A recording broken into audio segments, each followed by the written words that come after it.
పర్యాటకంలో రాష్ట్రాన్ని దేశంలోని అగ్రగామిగా నిలబెట్టేలా నూతన పర్యాటక పాలసీని తెచ్చామని మంత్రి కందుల దుర్గేష్ చెప్పారు.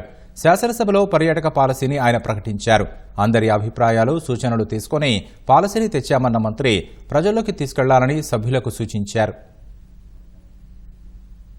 భారతదేశం అదేవిధంగా ప్రపంచంలో ఉన్నటువంటి పర్యాటకులు ఎవరైతే ఉన్నారో వారందరికీ కూడా ఆంధ్రప్రదేశ్ ని ఒక ప్రత్యేకమైనటువంటి గమ్యస్థానంగా పర్యాటకం విషయంలో ఏర్పాటు చేయాలనేటువంటి ఆలోచన చేస్తా ఉన్నాం.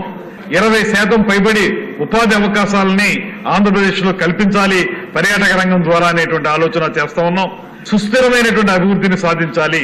మనం ఆంధ్రప్రదేశ్ ని ఒక ఆర్థిక పురోభివృద్ధి సాధించే విధంగాను, అదేవిధంగా ఉపాధి అవకాశాలను కల్పించే విధంగాను, దాంతోపాటు సాంస్కృతిక వైభవాన్ని కొనసాగించే విధంగాను, అదే సమయంలో సుస్థిరమైనటువంటి అభివృద్ధి సాధించే విధంగాను పర్యాటక రంగాన్ని తయారు చేయాలనేటువంటి ఒక మిషన్ తోటి ఈ టూరిజం పాలసీని ఏర్పాటు చేసుకోవడం జరిగింది.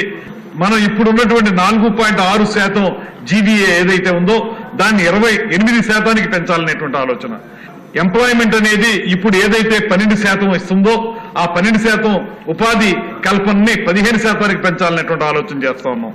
అదేవిధంగా మొత్తం విదేశాల నుంచి వచ్చేటువంటి పర్యాటకులు ఈ భారతదేశంలోకి వచ్చేటువంటి రాష్ట్రాల్లో టాప్ 10 స్టేట్స్ ఏవైతే ఉన్నాయో అందులో ఒకదానిగా ఆంధ్రప్రదేశ్ పర్యాటక రంగాన్ని తయారు చేయాలంటే ఆలోచన చేస్తా ఉన్నాం. పీపీపీ అనేటువంటి పద్ధతిని ఏదైతే చెప్తున్నామో, పబ్లిక్ ప్రైవేట్ పార్ట్నర్షిప్ అనేది, దాని ప్రకారంగా ప్రైవేట్ పార్ట్నర్స్ ఇన్వెస్ట్మెంట్ 25,000 కోట్ల వరకు పెంపొందించాలనేటువంటి ఆలోచన కూడా దీని ద్వారా చేయడం జరుగుతుంది. పరిశ్రమలకు ఏ రకంగా అయితే అవి వృద్ధి చెందడానికి కానీ, అవి లాభాలు సాధించడానికి కానీ ఏ రకమైన ఇన్సెంటివ్స్ మనం కల్పిస్తున్నామో అదే తరహా ఇన్సెంటివ్స్ అన్నింటినీ కూడా పర్యాటక రంగంలో ఇవ్వటం అనేటువంటి ఆలోచనని కూడా చేస్తున్నాం. దీని ఆపరేటింగ్ గైడ్ లైన్స్ కూడా త్వరలోనే మేము అందజేస్తాం.